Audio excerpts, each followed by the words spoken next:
Chapter 18. As was now the custom, Judge slept at the end of Theo's bed, as opposed to sleeping under it. As Judge tossed and turned through the night, he sometimes whimpered, then when his wounds ached. Theo usually talk to him back to sleep. Judge was mending rapidly and enjoying the attention. Theo was not sleeping too well, but he didn't care. He would never again fuss at his dog over anything. On Thursday morning after Animal Court, Theo carried Judge downstairs and released him into the backyard. Miss Boone was sitting at the kitchen table in her nightrobe, sipping coffee and reading the newspaper. Front page, she said, and handed Theo the Strattenburg Gazette. At the bottom of the front page, a bold headline reads, Survey crew thrown in jail. And in the center of the article was a photo of Theo holding Judge as they left court. In his excitement of the moment, Theo had been vaguely aware of a reporter and a photographer. Wow, he said as he admired the photo. The caption under it read, Theodore Boone, with dog judge, says he plans to fight by the bypass and all the thugs who work for it. Did you really say that? His mother asked. I guess I did. Seems a bit strong, doesn't it? Maybe. Theo read the article. There were quotes from both parents, Maura Caffrey, Judge Yeck, and Larry Sampson. All in all, it was an accurate account of what happened. The defendants disagreed with the verdicts and planned to appeal. Ms. Caffrey promised to have her clients out of jail by noon Thursday. Mr. Silas Quinn said he had filed a civil lawsuit against the foremen and their company, and so on.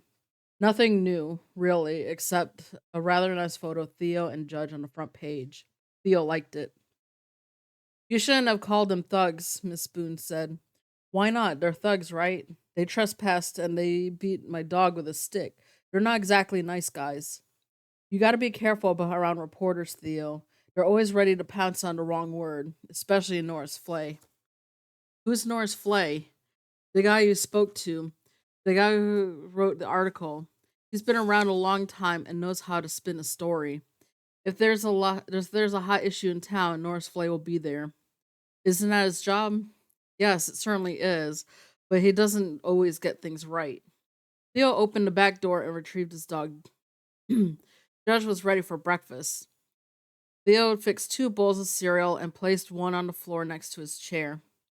Miss Boone sipped her coffee and said, Your father is not too happy about this. He doesn't want you involved in the bypass fight. Didn't know I was involved. It appears you are now. You're on the front page vowing to fight the bypass. Why does Dad care? It's a nasty political fight and no place for a kid. Mom, are you telling me to butt out? What are your plans, Theo? I have no plans. Theo took a bite of Cheerios and crunched as loudly as possible. Do you know a man by the name of Joe Ford? He asked as he swallowed. Yes, Mr. Ford has been a client of our firm for many years. Your father has done a lot of legal work for him. Why do you ask?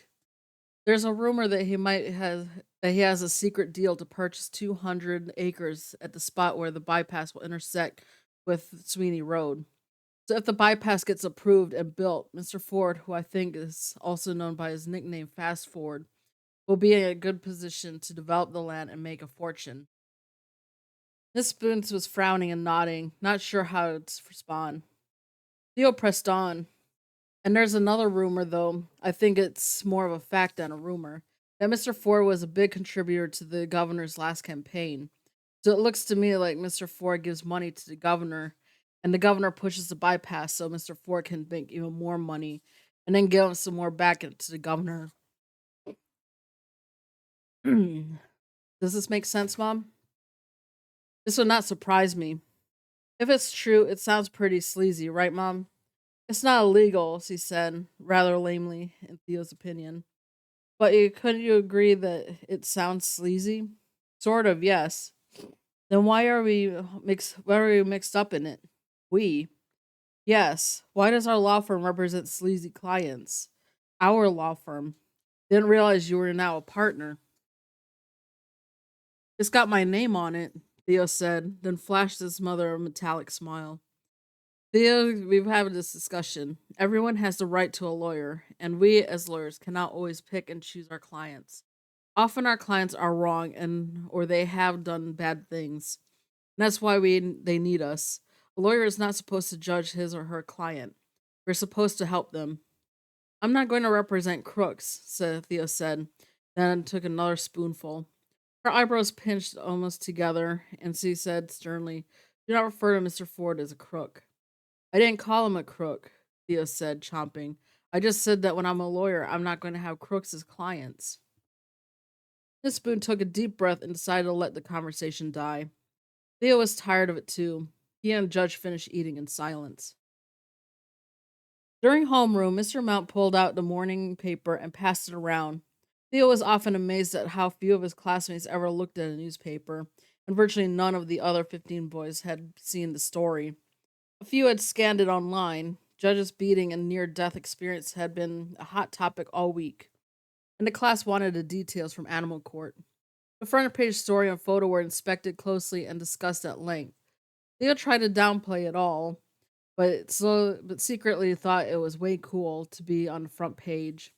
Woody, seldom quiet, had his version of the trial, and not surprisingly, it soon grew into something different from Theo's.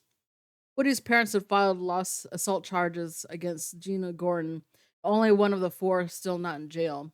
And Woody couldn't wait until his day in court. Hardy's parents had filed trespassing charges, both in criminal and civil courts. So the three boys were in for a full year of legal adventures.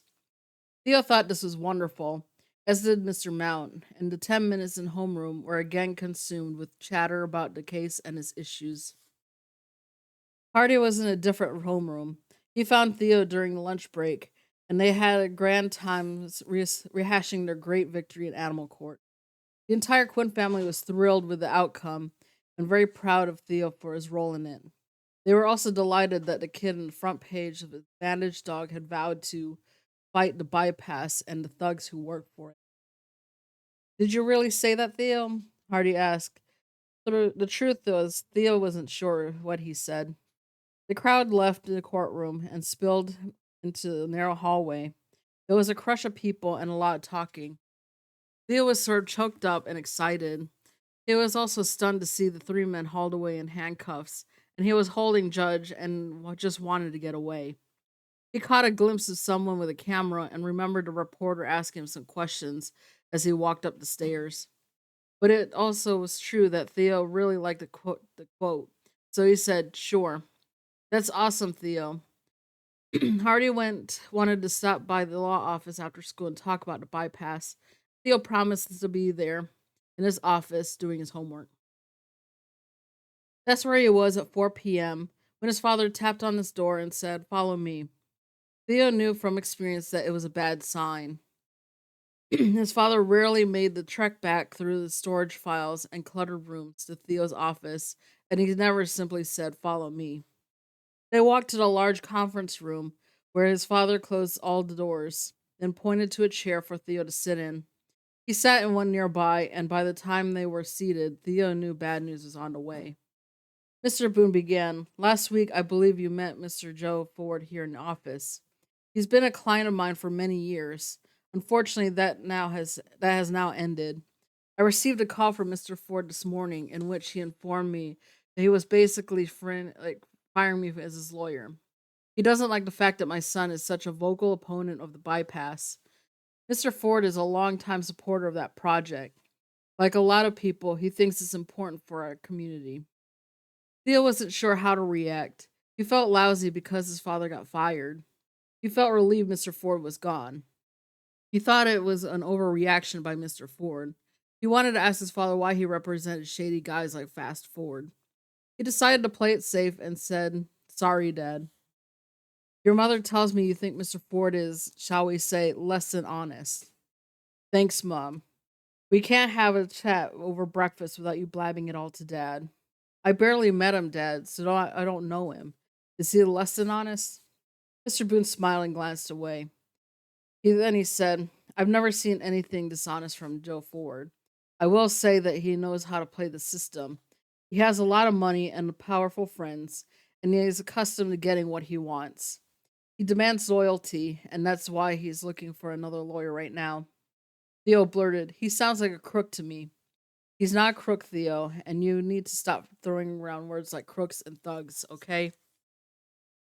His father was right about this, so Theo said, "Yes, sir." After a pause, his father asked, "Who told you about the 200-acre purchase at Sweeney Road?" Ike had told him, but Theo knew better not than to admit this. He crossed his arms over his chest, clenched his teeth, and said, "I promise not to tell." This always worked since both parents knew the importance of keeping secrets. "You haven't been snooping around his office, have you?" Theo managed to act surprised at the very idea. "No, sir, I don't snoop around his office." This was only partially true, and both he and his father knew it. To help clear things up a bit, he said, "Someone told me."